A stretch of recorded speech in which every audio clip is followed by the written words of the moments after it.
اس وقت یہ ہے کہ اصل نماز یہی ہے، یہ سورہ فاتحہ۔ چنانچہ میں آپ کو حدیث سنا رہا ہوں جو صحیح بخاری میں بھی ہے، صحیح مسلم میں بھی ہے، جامع ترمذی میں بھی ہے، سنن ابی داؤد میں بھی ہے، سنن نسائی میں بھی ہے، اور بہت سی کتابوں میں موجود۔ اور یہ عن عبادہ بن صامت رضی اللہ تعالی عنہ، حضرت عبادہ بن صامت سے ہے مرفوعا کہ حضور نے فرمایا لا صلاۃ لمن لم یقرأ بفاتحۃ الکتاب، اس شخص کی کوئی نماز نہیں ہے جس نے کہ سورہ فاتحہ کی تلاوت نہیں کی۔ اب اس سے ہمارے ہاں ایک بڑا اختلاف پیدا ہوا، وہ نوٹ کر لیجیے۔ ایک رائے یہ ہے آپ اگر علیحدہ نماز پڑھ رہے ہیں تو ظاہر بات ہے کہ آپ کو ہر رکعت میں خود پڑھنی ہی پڑھنی ہے سورہ فاتحہ۔ جب باجماعت پڑھ رہے ہیں اب کیا شکل، امام پڑھ رہا ہے سورہ فاتحہ تو کیا مقتدی کو بھی پڑھنی چاہیے؟ اس حدیث میں جو الفاظ کی شدت ہے اس کی بنا پر رجحان یہ ہوتا ہے کہ یقیناً اس صورت میں ہر شخص کو لا صلاۃ لمن لم یقرأ بفاتحۃ الکتاب، جس نے کہ فاتحہ کی تلاوت نہیں کی، قرأت نہیں کی، اس کی کوئی نماز ہی نہیں۔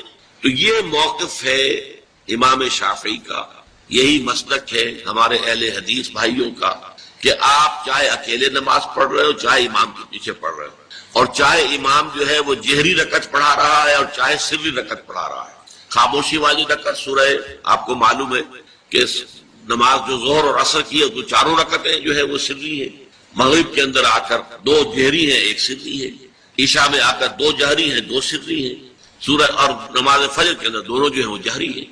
تو چاہے جہری ہو چاہے سری ہو، آپ کو بھی لازماً جو مقتدی ہے اسے بھی سورہ فاتحہ پڑھنی ہوگی۔ اب اس کے لیے انہوں نے یہ طریقہ جو ہے تلقین کیا ہے کہ امام تیزی سے نہ پڑھے، رک رک کر پڑھے الحمدللہ رب العالمین، اس کے بعد اتنا وقفہ دے دے کہ جو مقتدی ہے وہ بھی کہہ لے اپنے دل میں یا پڑھ لے الحمدللہ رب العالمین الرحمن الرحیم۔ تو یہ رک رک کر پڑھنا، خاص طور پر اگر آپ کو موقع ہوا ہو کسی اہل حدیث امام کی امامت میں نماز ادا کرنے کا تو آپ دیکھیں گے کہ بڑا فرق ہے۔ ہمارے جو حنفی امام الحمدللہ رب العالمین الرحمن الرحیم مالک یوم الدین ایاک نعبد و ایاک نستعین، 4 آیتیں جو ہے وہ بھی ایک ساتھ میں پڑھ جائیں گے۔ لیکن یہ کہ عام طور پر جو اہل حدیث حضرات ہیں وہ رک رک کر ٹھہر ٹھہر کر پڑھتے ہیں، ترتیل کے انداز میں پڑھتے ہیں۔ یا پھر دوسری شکل انہوں نے ایک اور کی ہے، یہ آپ سعودی عرب میں جب کبھی نماز پڑھیں گے اور آپ پڑھی ہو آپ نے تو وہاں آپ دیکھیں گے کہ امام جو ہے وہ سورہ فاتحہ پڑھنے کے بعد کوئی 1 منٹ جو ہے خاموش رہتا ہے تاکہ آپ اب جو مقتدی ہیں وہ اس وقفے میں وہ اب سورہ فاتحہ پڑھ لیں، پھر وہ قرات کرے گا، کوئی اور آیات اس نے شامل کرنی ہے تو بعد میں شروع کرے گا، درمیان میں وقفہ ہوگا۔ لیکن ایک مسلک یہ ہے، اور یہ مسلک جو ہے یہ در حقیقت قرآن مجید کی ایک آیت کے اوپر مبنی ہے۔ سورہ اعراف کے آخر میں فرمایا گیا وَإِذَا قُرِئَ الْقُرْآنُ فَاسْتَمِعُوا لَهُ وَأَنصِتُوا، جب قرآن پڑھا جا رہا ہو تو توجہ سے اسے سنو، خود خاموش رہو۔ اب یہ قرآن مجید کی آیت ہے، اس کے بنا پر ایک رائے یہ ہے کہ آپ امام کے پیچھے سورہ فاتحہ نہیں پڑھیں، پڑھا جا رہا ہے سنو اس کو، خود خاموش رہو۔ اور اس کے لیے وہ دلیل دیتے ہیں کہ یہ شکل ایک وفد کی سی ہے، جیسے کسی بڑی شخصیت کے پاس اگر آپ کا کوئی وفد جاتا ہے، 8-10 افراد ہیں، ان میں اسپوکس مین ایک ہوتا ہے، وہ بات کرتا ہے، باقی سب لوگ موجود رہتے ہیں، سنتے ہیں۔ اسی طریقے سے امام جو ہے وہ گویا کہ آپ کا نمائندہ ہے اور وہ پڑھ رہا ہے الحمدللہ رب العالمین الرحمن الرحیم مالک یوم الدین، تو امام کی قرات ہی آپ کی بھی قرات ہو گئی۔ گویا کہ اس آیت سے، اس حدیث سے اختلاف نہیں ہے، اس کی تعبیر سے اختلاف ہے کہ امام کا قرات کر لینا در حقیقت مقتدیوں کی طرف سے بھی قرات۔ اس میں جو حنفی مسلک ہے وہ بہت سخت ہے، اور وہ یہ ہے کہ چاہے سری نماز ہو اور چاہے جہری ہو، ہر کسی بھی حالت میں مقتدی جو ہے وہ سورہ فاتحہ نہیں پڑھے۔ اب اس میں ذرا سا سوال پیدا ہوتا ہے کہ جہری رکعت میں تو اس آیت کا اطلاق ہو جائے گا کہ وَإِذَا قُرِئَ الْقُرْآنُ فَاسْتَمِعُوا لَهُ وَأَنصِتُوا، سری میں تو اس آیت کا اطلاق نہیں ہوتا۔ بہرحال یہ مسلک ہے امام شافعی کا، ایک انتہا پر ہے، ہر صورت میں سری ہو یا جہری ہو آپ کو پڑھنی ہی پڑھنی ہے، اور امام ابو حنیفہ دوسری انتہا پر ہے کہ چاہے سری ہو چاہے جہری ہو کسی شکل میں نہیں پڑھنی۔ امام مالک کا مسلک ہے درمیان میں، اور میں اس میں کوئی جھجک محسوس نہیں کرتا کہ میں آپ کے سامنے عرض کر دوں کہ میں اس پر عمل پیرا ہوں۔ وہ کیا ہے، جہری نماز میں خاموش رہو اور سنو، اس آیت کا اطلاق ہو جائے گا جب بلند آواز سے پڑھ رہا ہے امام تو پوری توجہ فاستمعوا له، اپنی پوری توجہ کو اس کے سننے کے اوپر مرکوز کر دو اور خود خاموش رہو۔ سری رکعت میں البتہ جبکہ وہ بھی خاموشی سے پڑھ رہا ہے، آپ بھی خاموشی سے پڑھ رہے ہیں۔ بہرحال ان چیزوں میں میں نے یہ سب کچھ بیان کیا ہے، تو اس سے جو میرا مقصود ہے وہ یہ ہے کہ معلوم ہو جائے کہ اس میں کوئی بڑی بنیادی بات نہیں ہے، نہ یہ کہ جو حنفی ہیں وہ اس حدیث کا انکار کرتے ہوں کہ لا صلاۃ لمن لم یقرأ بفاتحۃ الکتاب، کیسے وہ انکار کریں گے؟ اور نہ ہی کوئی جو حنبلی ہے یا اہل حدیث ہے وہ قرآن کی اس آیت کا اختلاف سے جو ہے وہ اختلاف کر سکتا ہے کہ اذا قرئ القرآن فاستمعوا له وانصتوا، لیکن یہ کہ اس کے پھر اس سے جو احکام کا استنباط ہے اس میں اختلاف ہو جاتا ہے، تو اس کو نہیں سمجھنا چاہیے کہ یہ کوئی بہت بڑی اہمیت والی بات ہے۔ بات کہ جو فرض نماز ہے اصل اہمیت اس کی ہے ہمارے ہاں عام طور پر مذہبی حلقوں میں، اور خاص طور پر جو ذرا متصوفانہ انداز کے رنگ کے لوگ ہوتے ہیں، وہ فرض کو تو بس ایسے ہی ادا کر لیتے ہیں جیسے بس اس کی کوئی اہمیت نہیں ہے، بلکہ بعض لوگ وہ بھی ہیں کہ جو فرض کو ترک کر دیتے ہیں، نوافل پر سارا صرف رات کی نماز پر زور دیا جا رہا ہے، فرض نمازوں کی ہم نے دیکھے ہیں ایسے لوگ بالفعل دیکھے۔ یہ تمام چیزیں جو ہیں در حقیقت اس پھر راہ نبوت سے انسان کو ہٹا دینے والی۔ فرض کتنا فرض، نفل کتنا، نوافل کے بارے میں جو ہے شریعت سے ثابت ہے، وہ تہجد بھی نافلۃ لک، حضور کے لیے تو وہ لازم تھی، باقی کے لیے لازم نہیں ہے۔ جو قیام اللیل شروع میں تھا وہ لازم نہیں ہے، ہاں رمضان مبارک میں اس کی تشریف ہے، ترغیب ہے، وہ خاص ایک مہینہ ہے، اس میں دن میں کھانا پینا جو ہے وہ حرام کیا گیا، تو رات کو 2/3 رات یا 1/3 کم سے کم 1/3 رات جاگو اللہ کے قرآن کے ساتھ، اللہ کی کتاب کے ساتھ۔ تو یہ اصل میں جو توازن ہے یہ جو ہے بہت ضروری ہے۔ ارأیت اذا صلیت الصلوات المکتوبات، حضور آپ نے دیکھا، غور فرمائیے کہ اگر میں جو فرض نمازیں ہیں وہ ادا کروں، اب مثلا ایک حدیث مجھے اور یاد آئی، فرض نماز کی اہمیت کو بیان کرنے کی حضور نے فرمایا جس شخص نے عشاء کی نماز بھی جماعت کے ساتھ ادا کی اور پھر فجر کی نماز بھی جماعت کے ساتھ ادا کی، اس کے لیے پوری رات کا قیام لکھ دیا جائے گا۔ فرض کی یہ ہے تو اذا صلیت المکتوبات صلوات المکتوبات وصمت رمضان، اور میں روزہ بھی رمضان کے روزے رکھ لوں، باقی روزہ رکھنا آپ کی مرضی پر ہے، رکھیں ٹھیک ہے، لیکن وہ لازم نہیں ہے۔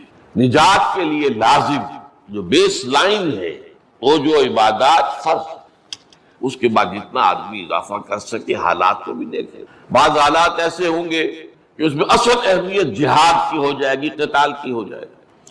اب ایسا حال بھی ہو سکتا ہے کہ اسلامی نظام قائم ہے، اسلامی حکومت قائم ہے، نظام خلافت قائم ہے، تو اب قتال کا معاملہ جو وہ حکومت کے ذمہ ہے، حکومت انتظام کرے گی۔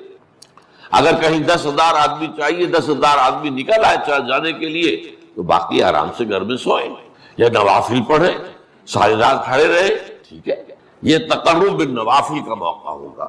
لیکن اگر اللہ کا دین جو ہے وہ مغلوب ہے، پامال ہے، اسے پاؤں تلے رودا جا رہا ہے، شریعت کی دھجیاں بکھیری جا رہی ہیں، عوامر کا استہزاء ہو رہا ہے، اور جو منکرات ہیں ان کی تبلیغ ہو رہی ہے، اس وقت آدمی نوافل میں لگا رہے، وہاں تو فرض ہو جائے گا، امر بالمعروف نہی عن المنکر، جہاد، اس کی جو بھی تقاضے ہیں، اس وقت سارے تقاضے اس کو بیان کرنے کا موقع نہیں ہے، اس وقت اصل شیء کو اس فرض کو ترک کر کے نوافل میں لگیں گے، یہ نوافل منہ پر دے مارے جائے گا۔ اس کو بہت زیادہ نمایاں کرنے کے لیے میں مثال دیتا ہوں، ذرا سوچئے، جب دامن احد میں معرکہ جاری تھا اور صحابہ کی جان پر بنی ہوئی تھی، خود حضور کی جان پر بنی ہوئی تھی، آپ کو معلوم ہے آپ زخمی ہوئے ہیں اور اتنا خون آپ کا بہہ گیا ہے کہ آپ بے ہوش ہو گئے ہیں، اور خبر اڑ گئی کہ آپ کا انتقال ہو گیا، شہید ہو گئے۔ اس وقت اگر کوئی شخص مسجد نبی میں بیٹھا ہوا درود کی تسبیح پڑھ رہا ہو، یا کوئی اور نوافل ادا کر رہا ہو، یا قرآن پڑھ رہا ہو، تو اس کے بارے میں کیا حکم آپ کا ہوگا؟ پکا منافق ہے، حالانکہ کام تو وہ اچھے کر رہا ہے۔ درود کی کتنی فضیلت آئی ہے، اور نوافل ہے، یا قرآن کا پڑھنے کا ایک ایک حرف کا 10 نیکیوں کا ثواب ہے۔ مبارک محفل کے حوالے سے میں آپ کو تقریباً 40 سال قبل کی کیفیت کی طرف لے جانا چاہتا ہوں، جب نزول قرآن حکیم کا 1400 سالہ جشن ہمارے ملک میں منایا جا رہا تھا۔ یہ جنرل ایوب خان کی حکومت کا دور تھا۔ قرآن مجید کے نزول کو 1400 برس مکمل ہوئے تھے۔ اس زمانے میں آپ کو یاد ہوگا، جو میرے ہم عمر ہیں یا میرے آس پاس ہیں انہیں تو یقیناً یاد ہوگا کہ بہت سے جشن منائے جاتے تھے۔ جشن مہران اور جشن بولان اور کہاں کہاں کے جشن، ان میں رقص و سرود کی محفلیں ہوتی، گانے بجانے کے پروگرام ہوتے۔ اسی زمانے میں اس ملک میں جو کچھ دینی مزاج رکھنے والے، ذوق رکھنے والے لوگ تھے، ان کے لیے جشن نزول قرآن بھی طے کیا۔ اور کیا کیا گیا اس موقع پر؟ قرات کانفرنس کی گئی، سونے کے تار سے قرآن مجید لکھوایا گیا، جو آج بھی ہمارے ہاں فیصل چوک میں موجود، کئی من غزل۔ اس وقت مجھے یہ احساس ہوا، میں ابھی لاہور منتقل ہوا ہی تھا اپنی دعوت و تحریک کا آغاز کرنے کے لیے، کہ کیا قرآن مجید اس کام کے لیے نازل ہوا تھا؟ کیا یہ حسن قرات کے مقابلے اور قرات کی محفلیں اور یہ سونے کے تار سے لکھا ہوا قرآن جو محض ایک دیکھنے کی چیز ہے، ظاہر بات ہے کہ پڑھنے کا تو سوال پیدا نہیں ہوتا۔ تو اس وقت ذہن منتقل ہوا کہ قرآن مجید کے ضمن میں ہمارے اصل فرائض کیا ہیں، اصل ذمہ داریاں کیا ہیں۔ چنانچہ میں نے جنوری 1968 میں 2 تقریریں کی تھی جامع مسجد خضرہ سلم آباد لاہور میں، جن میں اس موضوع پر میں نے خطاب کی۔ بعد میں یہ تقریریں اور مقامات پر بھی ہوئیں، پھر یہ پمفلٹ کی شکل میں شائع ہوئیں۔ 3-3.5 لاکھ کی تعداد میں اب تک وہ کتابچہ شائع ہو چکا ہے، اردو میں، اس کے علاوہ انگریزی میں، عربی میں، فارسی میں، سندھی میں، ملائے زبان میں، ملائیشیا کے اندر۔ تو یہ اللہ تعالیٰ کی طرف سے اس کتابچے کو بہت شرف قبول حاصل۔ آج میں اسی موضوع کو چاہتا ہوں کہ اختصار کے ساتھ آپ کے سامنے رکھوں۔ قرآن مجید کے ہم پر جو حقوق ہیں، پہلے سادہ ترین الفاظ میں سمجھ لیجئے، اصطلاحات جو ہے ثقیل ہوتی ہیں، بعد میں آ جائیں گی۔ پہلا حق یہ ہے کہ ہم اسے مانیں جیسے کہ ماننے کا حق ہے۔ دوسرا حق کیا ہے؟ اسے پڑھیں جیسے کہ پڑھنے کا حق ہے۔ تیسرا حق کیا ہے؟ اسے سمجھیں جیسے کہ سمجھنے کا حق ہے۔ چوتھا حق کیا ہے؟ اس پر عمل کریں جیسے کہ عمل کرنے کا حق ہے۔ اور پانچواں حق یہ ہے کہ اسے دنیا میں پھیلائیں جیسا کہ اس کو پھیلانے کا حق ہے۔ اب ذرا ایک ایک کر کے میں ان کے بارے میں آپ سے مختصر گفتگو کروں گا۔ ہم مانیں قرآن کو جیسے کہ ماننے کا حق ہے، اس کے لیے اصطلاح ہے ایمان، ماننا، ایمان۔ لیکن اس ایمان کے 2 درجے، ایک ہے ایمان باللسان، تصدیق باللسان، اقرار باللسان، ایک ہے تصدیق بالقلب، دل میں یقین کی کیفیت پیدا ہو۔ اب ظاہر بات ہے کہ ہم زبان سے مانتے ہیں کہ قرآن اللہ کا کلام ہے جو محمد رسول اللہ صلی اللہ علیہ وسلم پر نازل ہوا، اور یہ بعین ہی یوں کا تو موجود ہے، محفوظ ہے۔ یہ ماننا ہمارا، اس سے اسلام کا تقاضا پورا ہو جاتا ہے کہ ہم نے اس کو تسلیم کیا، اس کو مانا۔ یہ ایمان ہمارا قانونی ایمان اس طریقے سے پورا ہوا۔ یہ اصل ایمان اس وقت ہوگا جب دل میں یقین پیدا ہو جائے کہ یہ اللہ کا کلام ہے۔ یہ دل میں یقین کا پیدا ہو جانا آسان کام ہے، اور جب تک یہ پیدا نہیں ہوتا ہم قرآن کے دوسرے حقوق ادا کر ہی نہیں سکتے۔ پڑھنے میں وقت کاہے کو لگائیں گے؟ پڑھ بھی لیں گے تو سمجھنے کی ضرورت نہیں، جو آج ہمارا حال ہے۔ اول تو وہ لوگ بھی اب بہت کم رہ گئے۔ ایک زمانہ یہ تھا کہ صبح کے وقت آپ اگر مسلمانوں کے محلوں گلیوں میں چلتے تھے تو ہر گھر سے آواز آ رہی ہوتی تھی تلاوت قرآن۔ اب وہ دور ختم ہو۔ قرآن مجید کا پڑھنا، لیکن وہ ناظرہ صرف پڑھ لینا جو ہے وہ تو کفایت نہیں کرے گا۔ اس کا سمجھنا، اس کے لیے محنت کرنی پڑے گی، مشقت کرنی پڑے گی۔ یہ محنت اور مشقت تو آدمی اسی وقت کرے گا جب یقین ہو جائے کہ اللہ کا کلام۔ اس لیے میں نے آپ کو جو ابتدا میں آیات سنائی ہے، الرحمن علم القرآن، رحمان نے قرآن سکھایا۔ یہ رحمان کی رحمانیت کا مظہر اتم ہے کہ اس نے اللہ تعالیٰ نے اپنے بندوں کے لیے یہ قرآن نازل۔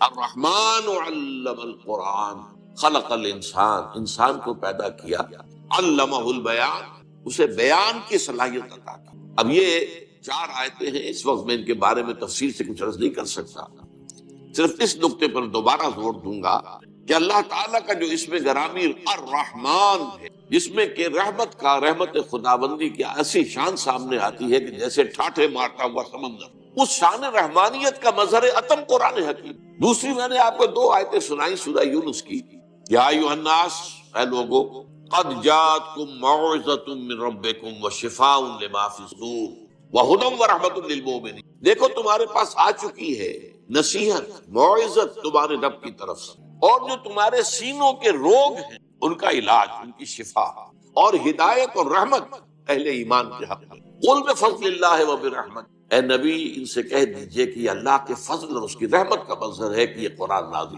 فبذلک فلیفرحوا، تو اس پر خوشیاں منائیں کہ اللہ نے اتنا بڑا کرم فرمایا، اپنا کلام ہمیں عطا کر دیا اور اس کی حفاظت کا ذمہ لے لیا۔ ہوا خیر مما یجمعون، یہ قرآن ان تمام چیزوں سے بہتر ہے جو لوگ جمع کرتے ہیں۔ مال جمع کرتے ہیں، دولت جمع کرتے ہیں، جائیداد بناتے ہیں، یا اور جو مختلف بھی ہماری اس وقت کی جو بھی دلچسپیاں ہیں جس پہ ہم لگے ہوئے ہیں، ہم عطل لگے ہوئے ہیں، دن رات لگے ہوئے ہیں، اگر ہم جان لیں اس قرآن کی عظمت کیا ہے تو ہمیں معلوم ہوگا کہ یہ سب سے زیادہ قیمتی شے ہے۔ آسمان کے نیچے، زمین کے اوپر اس سے زیادہ قیمتی شے اور کوئی نہیں ہے۔ ہوا خیر مما یجمعون، جو کچھ یہ جمع کرتے ہیں ان سے کہیں بہتر، کہیں وقی، کہیں قیمتی شے یہ قرآن۔ لیکن یہ کیفیت ہمارے اندر کب پیدا ہوگی؟ جبکہ ہمیں یقین ہو جائے۔ اور میں آپ کو دعوت دوں گا ایک سیلف سینسر جسے ہم کہتے ہیں، سیلف کریٹیسزم جسے کہتے ہیں، ہم اپنے اپنے گریبانوں میں جھانک کر دیکھیں کیا واقعی ہمیں یقین ہے؟ اگر یقین ہے تو پھر اس کے ساتھ ہمارا طرز عمل کیا ہے؟ کیا ہمیں پڑھتے ہیں اسے جیسے کہ پڑھنے کا حق ہے؟ کیا سمجھتے ہیں جیسے کہ سمجھنے کا حق ہے؟ کیا اس پر عمل کرتے ہیں جیسے کہ عمل کرنے کا حق ہے؟ کیا اسے پھیلا رہے ہیں دنیا میں جیسے کہ پھیلانے کا حق ہے؟ اور اگر ہم یہ نہیں کر رہے تو اس کا صاف مطلب یہ ہے کہ ہم زبان سے تو کہہ رہے ہیں، اقرار باللسان تو اللہ کا شکر ہے کہ ہمیں حاصل ہے اور اسی کی بنیاد پر ہم مسلمان ہیں، لیکن یقین قلبی کی نعمت سے ہم محروم۔ تو میں اس وقت دعا ہی کر سکتا ہوں کہ ہمیں اللہ تعالیٰ قرآن مجید کے منزل من اللہ کلام ہونے پر یقین عطا فرمائے، اس لیے کہ بعد کے جو حقوق ہیں وہ سب اسی کے اوپر جو ہے ان کا دار و مدار ہے۔ اب آئیے نمبر 2، اسے پڑھیں جیسے کہ پڑھنے کا حق ہے۔ قرآن مجید کے پڑھنے کے ضمن میں پہلی بات یہ کہ اس کی تجوید صحیح ہونی چاہیے، مخارج صحیح ہے، ہمیں معلوم ہو قاف اور کاف میں کیا فرق ہے، عین اور حمزہ میں کیا فرق ہے، ہا اور ہا چھوٹی ہے ان میں کیا فرق ہے۔ تو قرآن مجید کو تجوید کے ساتھ پڑھنا، تجوید کے ساتھ اس کی تلاوت کرنا یہ ضروری۔ پھر یہ ہے کہ اسے اپنا روزانہ کا معمول بنانا۔ چنانچہ ہمارے صحابہ کرام رضوان اللہ تعالی علیہم اجمعین کا تو معاملہ یہاں تک تھا کہ بہت سے صحابہ ہر ہفتے ایک مرتبہ قرآن ختم کرتے، ان میں سر فہرست حضرت عثمان بن عفان رضی اللہ تعالی عنہ، ہر ہفتے قرآن مجید ختم کرنا یہ ان کے معمولات میں شامل۔ یہی وجہ ہے کہ قرآن مجید کی آپ 7 منزلیں آپ دیکھتے ہیں۔ یہ 7 منزلیں کیوں تھی؟ یہ 7 منزلیں اسی اعتبار سے کہ ایک منزل روزانہ کی تلاوت کر کے ہر ہفتے میں قرآن مجید ختم کر۔ وہ تو بعد میں جب ہمارے اندر زوال پیدا ہو گیا اور وہ ذوق یقین میں کمی آ گئی تو اس کے بعد یہ ہوا ہے کہ پھر ہر مہینے ایک مرتبہ ختم کرنے کے لیے 30 پاروں میں تقسیم کی۔ لیکن یہ 30 پاروں کا وجود دور صحابہ میں نہیں تھا، یہ بعد کی پیداوار۔ دور صحابہ جو صورتیں ہیں وہ تھی، اور صورتیں جو ہے وہ منزلوں میں وہ منقسم تھی۔ تو یہ 7 منزلیں اس لیے تھی کہ روزانہ ایک منزل کی تلاوت کر کے ہر ہفتے میں قرآن ختم۔ اسی کا ایک حق یہ بھی ہے کہ اس قرآن مجید کے پڑھنے کا بہترین وقت رات کی نماز ہے، تہجد کی نماز۔ یا ایھا المزمل قم اللیل الا قلیلا نصفہ او انقص منہ قلیلا او زد علیہ ورتل القرآن ترتیلا۔ اب ظاہر بات ہے کہ اس کے لیے لازم ہے کہ کچھ نہ کچھ قرآن یاد کریں۔ قرآن مجید کا یاد کرنا تو ایک تو حفظ یہ ہے، ایک حصہ یہ ہے کہ ہم میں سے ہر ایک کو کچھ نہ کچھ قرآن یاد ہونا چاہیے اور سمجھنا چاہیے کہ جتنا قرآن مجھے یاد ہے وہی میری اصل دولت ہے۔ اور یہ قرآن پھر اللہ تعالیٰ توفیق دے تو رات کو تہجد کی نماز میں کھڑے ہو کر ترتیل کے انداز میں ٹھہر کر پڑھا جائے۔ تو یہ ہے قرآن مجید کے پڑھنے کا معاملہ کہ اسے پڑھا جائے جیسا کہ پڑھنے کا حق۔ تیسری بات آئی ہے اس کو سمجھا جائے جیسے کہ سمجھنے کا حق۔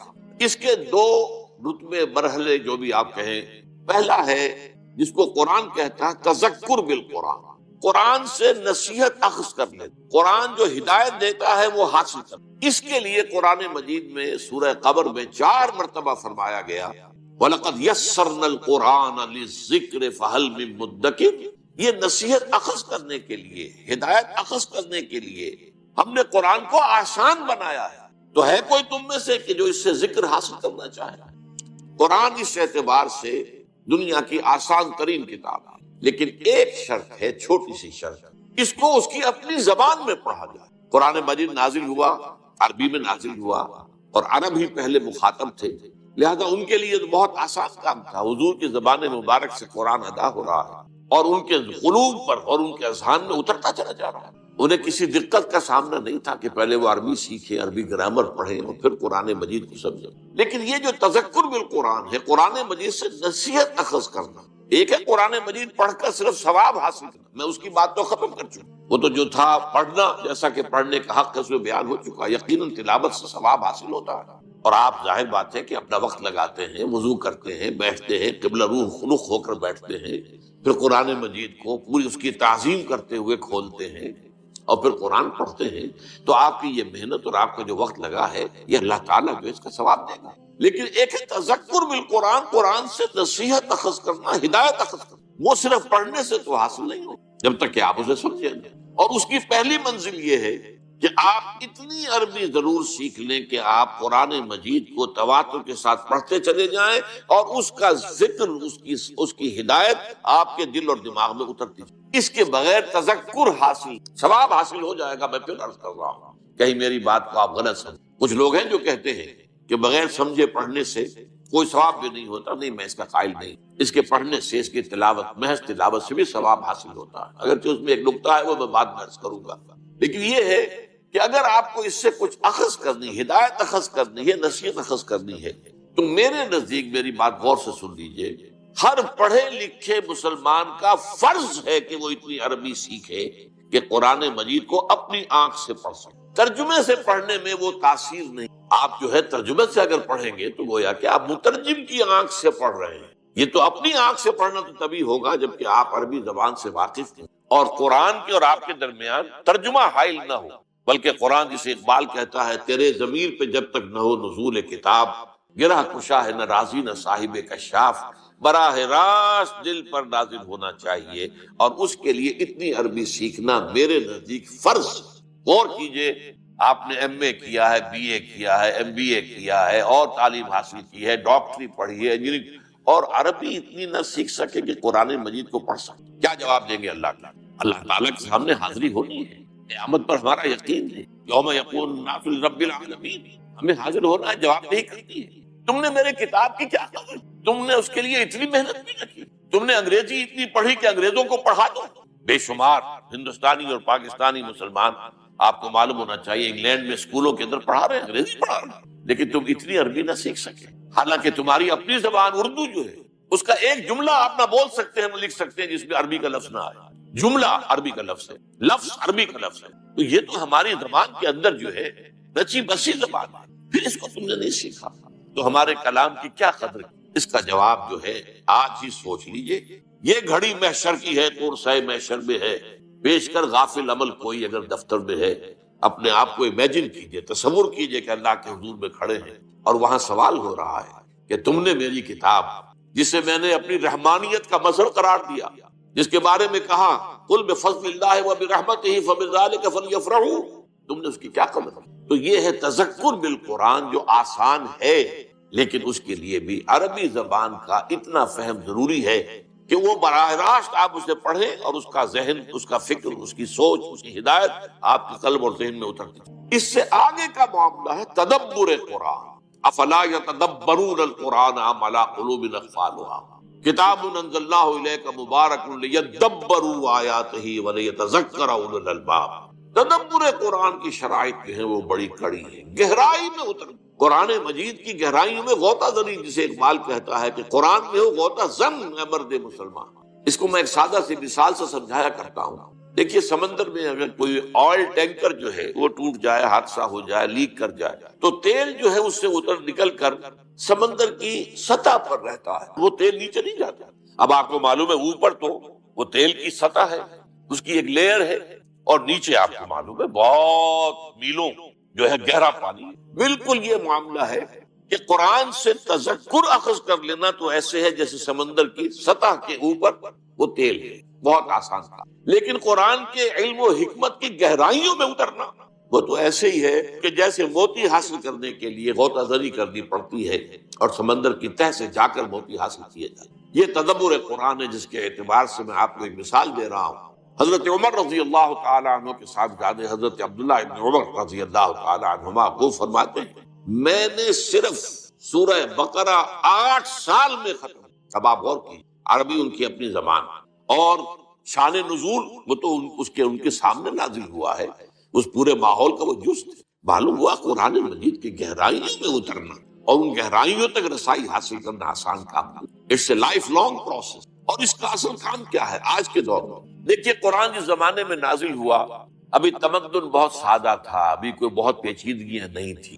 ابھی انسان کا اجتماعی نظام وہ اتنا گمبھیر نہیں ہوا تھا جتنا آج ہو گیا ہے۔ آج معاشیات کی پیچیدگیاں ہیں، آج کا بینکنگ کا نظام ہے، آج آپ کو معلوم ہے کہ اور بہت سی چیزیں ایسی ہیں، انشورنس کا معاملہ چلا آ رہا، یہ ساری چیزیں جو ہیں یہ غور و فکر کا تقاضا کرتی ہیں۔ تو قرآن مجید نے جو اپنے دور جس وقت یہ نازل ہوا ہے اس وقت کے لیے جو ہدایت ضروری تھی وہ تو سطح پر رکھ دی ہے تاکہ آسانی سے انسان حاصل کر لے۔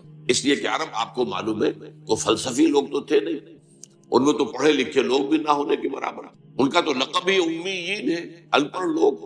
اس اعتبار سے قرآن مجید نے اپنی بات سادہ رکھی، بہت آسان رکھی ہے، وَلَقَدْ يَسَّرْنَا الْقُرْآنَ لِلذِّكْرِ فَهَلْ مِن مُدَّكِرٍ۔ لیکن یہی قرآن ہے جس میں ہمیشہ کے لیے ہدایت ہے، تا قیامت انسانوں کے لیے ہدایت ہے۔ اب دور جو آنے والے ہیں، بڑے بڑے فلسفی بھی آئیں گے، بڑے بڑے جو دانشور آئیں گے، بڑے بڑے پولیٹیکل سائنٹسٹ آئیں گے، بڑے بڑے اکانومسٹ آئیں گے، بڑے بڑے سوشولوجسٹ آئیں گے، ان کی ہدایت کا سامان کہاں ہے؟ ان کی ہدایت کا سامان بھی اسی قرآن میں ہے، لیکن ان کے لیے جو ہدایت درکار ہے اس کے لیے گہرائی میں جانا پڑے، تدبر قرآن کرنا ہوگا۔ اس کے لیے صرف سطحی طور پر اتنی عربی پڑھ لینا کافی نہیں ہوگا کہ جس سے تذکر حاصل ہو جائے، بلکہ اس کی گہرائی میں غور و فکر کرنے کے لیے نہ صرف یہ کہ عربی زبان بھی گہرائی میں جا کر وہ زبان جو اس دور کی زبان تھی جسے ہم دور جاہلی کہتے ہیں، اس دور کی زبان میں قرآن نازل، اس کا علم حاصل ہو، اور پھر یہ کہ جدید دور کا بھی علم حاصل ہو، کہ ہمیں معلوم ہو کہ آج کے مسائل کیا ہیں۔ پہلے اس کا ادراک ہوگا، شعور ہوگا، ان مسائل کو آج انسان کیسے حل کر رہا ہے، اس میں کہاں درستی ہے کہاں غلط ہے، اس کو قرآن کے حوالے سے پہچاننا اور چھانٹ دینا، اور پھر قرآن سے ہدایت اخذ کر کے زندگی کے ہر گوشے کے لیے ہدایت لے کر آنا اور رہنمائی جو ہے اسے پیش کرنا، یہ تدبر قرآن کا مقصد۔ اس کے لیے تو ضروری ہوگا کہ لوگ جواں ہمت لوگ، با ہمت لوگ، نوجوان، دور صحابہ میں ہمیں یہ روایت ملتی ہے کہ سب صحابہ کہتے ہیں کہ ہم حضور صلی اللہ علیہ وسلم سے جب 10 آیتیں پڑھ لیتے تھے تو اس وقت تک آگے نہیں بڑھتے تھے جب تک کہ اس کے پورے علم اور عمل کو اپنے اندر سمو نہ لیں۔ ان 10 آیتوں کا پورا علم اور ان 10 آیتوں پر عمل پورا ہم اپنی شخصیت کے اندر جب تک شامل نہ کر لیں آگے نہیں بڑھتا۔ تو حفظ قرآن کا مطلب جو ہے دور نبوی میں یا دور صحابہ میں وہ صرف قرآن مجید کے متن کو یاد کر لینا نہیں تھا، قرآن مجید کے الفاظ حافظے میں محفوظ ہو جائے، قرآن مجید کا فکر، اس کی سوچ، اس کی ہدایت وہ ذہن انسانی میں آ جائے، اور قرآن مجید کی تعلیمات انسان کی سیرت اور شخصیت اور کردار کے اندر جو ہے وہ سرایت کر جائیں، تب وہ گویا کہ حفظ قرآن کا تقاضا پورا ہوا۔ اور اسی حوالے سے حضرت عائشہ صدیقہ رضی اللہ تعالیٰ عنہ کا بھی بہت عمدہ قول ہے۔ آپ سے کہا گیا کچھ جو تابعی حضرات تھے، اب آپ سوچئے تابعی حضرات جو صحابہ کرام کو تو دیکھا ہے، انہوں نے حضور کو نہیں دیکھا، ابھی جب یہ حضور کے انتقال کو چند ہی سال ہوئے، تو کتنی حسرت ان کے دلوں میں ہوگی کہ کاش اگر ہم اس سے پہلے پیدا ہوئے ہوتے تو حضور کی صحبت سے فیضیاب ہوتے۔ تو اب انہوں نے اسی حسرت کا ایک ازالہ کرنے کے لیے ام المومنین حضرت عائشہ صدیقہ کے پاس حاضر ہو کر یہ فرمائش کی کہ ہمیں کچھ سیرت نبی سنائیے۔ حضرت عائشہ صدیقہ ام المومنین رضی اللہ تعالی عنہ نے ایک سوال کر دیا پلٹ کر، الستم تقرؤون القرآن، کیا تم قرآن نہیں پڑھتے ہو؟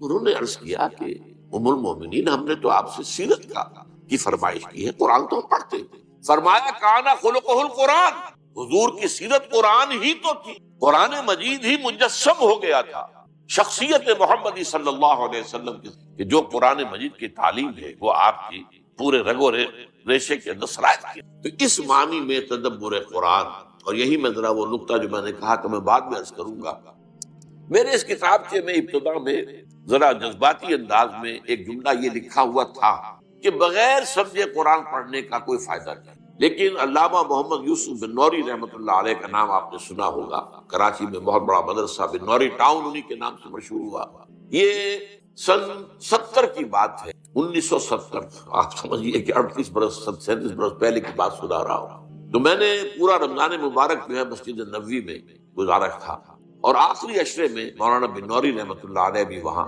تشریف لے آئے، وہاں پر وہ اعتکاف کے میں نے یہ کتاب کا ان کی خدمت میں پیش کیا، یہ چھپ چکا تھا اس وقت، میں نے کہا میں اسے بڑی تعداد میں شائع کرنا چاہتا ہوں، ذرا ایک نظر آپ دیکھ لیں کہ اس میں کوئی غلطی ہو تو آپ مجھے نشاندہی فرما دیں، میں درست کروں۔ انہوں نے حالت اعتکاف میں وہ کتابچہ پڑھا اور پھر اس کے بعد انہوں نے کہا کہ اس میں مجھے کوئی شے غلط نظر نہیں آئی سوائے ایک جگہ میں نے اصلاح کر دی۔ اب وہ اصلاح کیا تھی ذرا سوچیے، یہ بڑے لوگوں کی بڑی باتیں۔ میں نے جہاں یہ لکھا تھا کہ جو شخص پڑھا لکھا ہونے کے باوجود، ایک تو وہ ہے وہ جاہل ہے بیچارہ، وہ کسان ہے، وہ دیہاتی ہے، کچھ پڑھائی نہیں ہے، پھر یہ کہ اب وہ اس عمر کو پہنچ گیا ہے کہ پڑھنا لکھنا سیکھ نہیں سکتا، اس کا معاملہ تو اور ہے، وہ بغیر سمجھے قرآن پڑھے تو ثواب ملے گا۔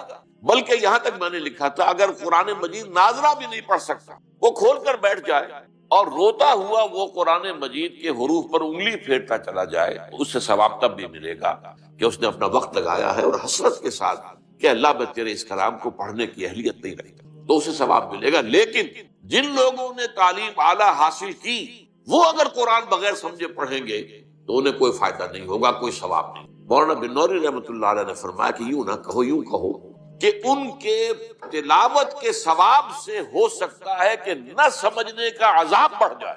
یعنی یہ دونوں چیزوں کو سپلٹ کر دیا۔ ایک ہے تلاوت، وہ تلاوت اگر کر رہے ہیں، پڑھے لکھے لوگ ہیں، تلاوت کا ثواب تو ملے گا، لیکن پڑھے لکھے ہونے کے باوجود قرآن کو نہیں سمجھ رہا، یہ جرم جو ہے اس کی سزا بڑھ جائے۔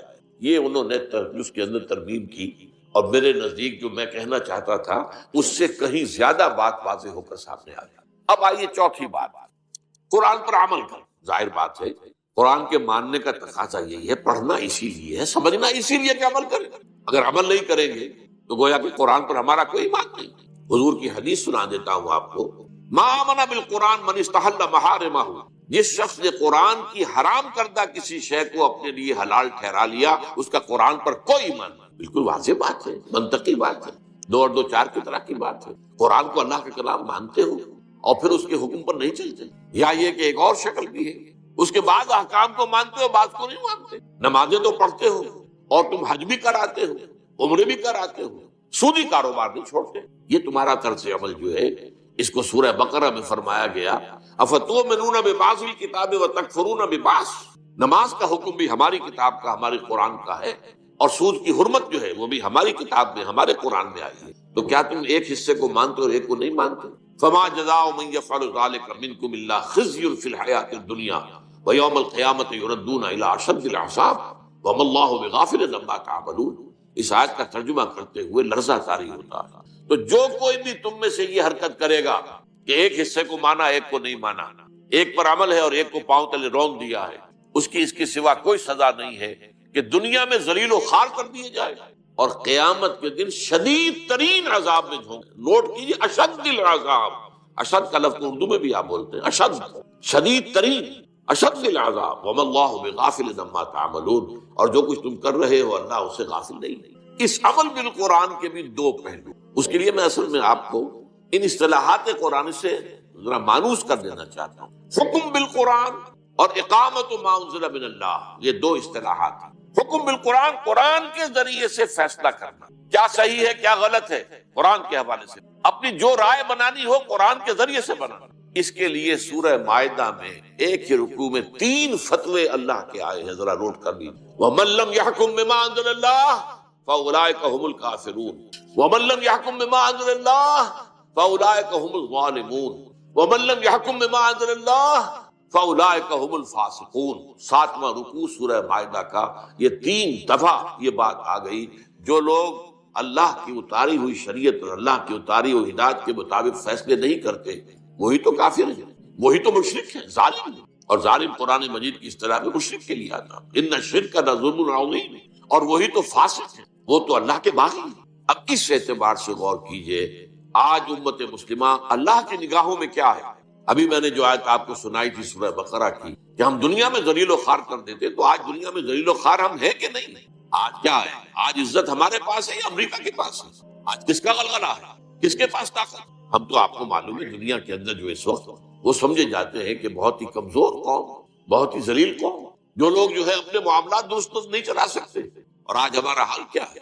ہمارے سارے وسائل پر دوسروں کا قبضہ، اور ہماری پالیسیاں جو ہے باہر بنتی ہیں، یہ ہمارا۔ اور اس یہاں جو میں نے ابھی عرض کیا ہے کہ یہ فتوے، من لم يحكم بما انزل اللہ فاولئک هم الفاسقون اولئک هم الکافرون اولئک هم الظالمون، آج اس کے اوپر آپ دیکھیے کتنے ممالک ہیں جس میں کہ قرآن مجید کی شریعت نافذ نہیں.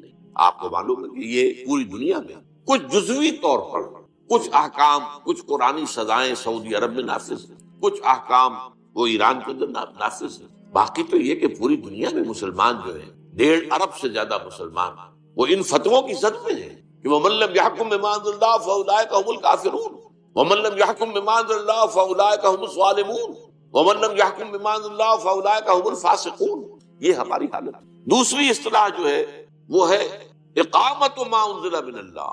ایک تو ہے احکام جو دیے گئے، یوں کرو، چور کا ہاتھ کاٹو، زانی اگر شادی شدہ ہے جو سنت رسول سے ثابت ہے کہ اسے رجم کرو، غیر شادی شدہ ہے تو اس کو 100 کوڑے لگاؤ، وغیرہ وغیرہ احکام.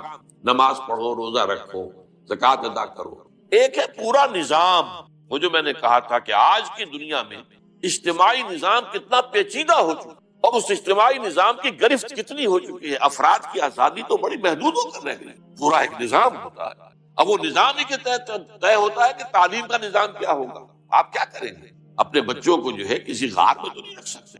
آپ انہیں مدرسوں میں بھیجیں گے. ان مدرسوں میں کیا پڑھایا جائے گا وہ وہاں طے ہوگا. اوپر نظام، وہ نظام بنے گا. اس کے لیے امریکہ سے ہدایات آئیں گی. تو نظام کا معاملہ ہے. نظام، اب دولت کا نظام جو ہے وہ صحیح نہیں ہے تو کیا نتیجہ نکلتا کہ ایک طرف پاورٹی لائن سے نیچے لوگ ہیں اور ایک طرف جن کے پاس دولت کے انبار.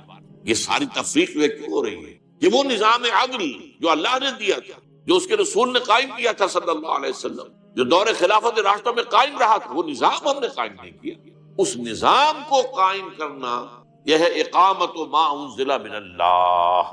قائم کرنا اس کا جو کچھ کے نازل کیا گیا ہے اللہ کی طرف سے. یہ قیام ایسے ہی ہے جیسے ہم کہتے ہیں اقیم الصلاۃ. ایک ہے نماز پڑھنا، ایک ہے اقامت الصلاۃ، نماز کا نظام قائم کرنا. اسی طرح دین کا نظام قائم کرنا. ہمارا سیاسی نظام جو ہے وہ دین کے تابع ہو، ہمارا معاشی نظام دین کے تابع ہو، ہمارا سماجی نظام جس کے بخیے ادھیڑنے پر آج مغرب تلا ہوا ہے اور این جی اوز کو جو بلینز اور بلینز آف ڈالرز دیے جا رہے ہیں کہ شرم و حیا کا معاملہ جو ہے ابھی اس مسلمان قوم کے اندر عصمت و عفت کے کچھ نظریات ہیں، کچھ تصورات ہیں، کچھ شرم و حیا کی کچھ اقدار ہیں، کچھ خاندانی نظام کا کوئی نہ کوئی نقشہ قائم ہے. ختم کرو ان سب کو، تاکہ جیسے ہم ہو گئے ویسے یہ بھی بن جائے. جیسے ہمارا خاندانی نظام ختم ہو چکا، جیسے ہمارے ہاں اب عصمت و عفت نامی کوئی شے نہیں ہے. زنا تو وہاں کوئی جرم ہے ہی نہیں، سرے سے جرم نہیں ہے. عورت کی آزادی، یہ گویا کہ ویمن لیو، عورت کو آزادی ہونی چاہیے کہ وہ اپنا جسم بیچے. آپ کے راستے میں رکاوٹ ڈالنے والا. اور یہ معاملہ طے ہو چکا ہے. United nations assembly Beijing +5 conference جو ہوئی تھی نیو یارک میں، جو جنرل اسمبلی تھی یونائیٹڈ نیشنز کی، اس کے تحت طے کیا گیا ہے. تو بہرحال یہ صورتحال میں آپ کو بتا رہا تھا.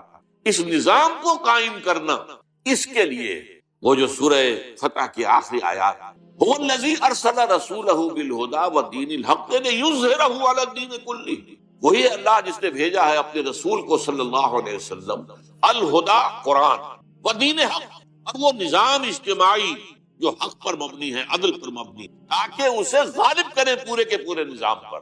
چنانچہ سیرت النبی کا یہی تو حاصل ہے. 23 برس کی محنت و مشقت کا نتیجہ کیا تھا اور کون سی تکلیف آپ نے نہیں جھیلی. آپ غور کیجیے، آپ کے ساتھ کیسی کیسی سختیاں پیش آئی، آپ کے صحابہ نے کیسی کیسی سختیاں اٹھائی. کس لیے؟ تاکہ اللہ کے دین کے نظام کو قائم کریں. ان اقیموا الدین ولا تتفرقوا فیہ. اور بالآخر وہ وقت آیا، سینکڑوں صحابہ کو جام شہادت نوش کرنا پڑا ہے. حضور جو ہے زخمی ہوئے ہیں. حضور کا خون آپ کو معلوم ہے 2 دفعہ زمین میں جذب ہوا ہے. طائف کی گلیوں میں بھی جذب ہوا ہے اور وادی احد کے اندر بھی آپ کا خون جذب ہوا. پھر کہیں جا کر وہ نظام قائم ہے. اس نظام کے بارے میں قرآن مجید میں اہل کتاب سے خطاب کر کے کہا گیا ہے، قل یا اہل الکتاب، اے نبی کہہ دیجئے ان اہل کتاب سے، لستم علی شیء حتی تقیموا التوراۃ والانجیل وما انزل الیکم من ربکم. تمہاری کوئی حیثیت ہماری نگاہوں میں نہیں ہے. تم اپنی جگہ سمجھتے ہو کہ we are the chosen people of the Lord, ہم تو اللہ کے لاڈلے ہیں، اللہ کے بڑے بہت ہی چہیتے ہیں، لیکن اللہ کی نگاہ میں تمہاری کوئی وقت کوئی حیثیت نہیں. لستم علی شیء حتی تقیموا التوراۃ والانجیل وما انزل الیکم من ربکم، جب تک کہ تم قائم نہیں کرتے تورات اور انجیل کو، جس کو تم مانتے ہو کہ اللہ کا کلام، اس کو تو قائم کرو. اگر اس کو بھی قائم نہیں کرتے تو اس کا مطلب یہ ہے کہ تمہارا اس پر ایمان نہیں ہے، تو تمہاری کوئی حیثیت ہماری نگاہ میں. آج اسی آیت کو ہم ذرا لفظ بدل کر سمجھے.